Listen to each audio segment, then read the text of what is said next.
இளநண்டே பயமறியாதே, உழைப்பின்றி ஊதியமில்லை.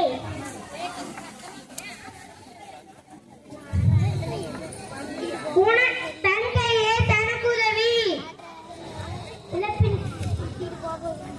அகத்தின் அழகு முகத்தில் சரி, பதறி காரியம் சிதறி போகும்.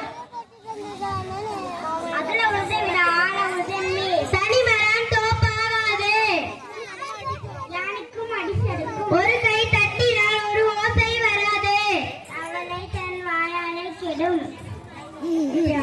வாய்விட்டு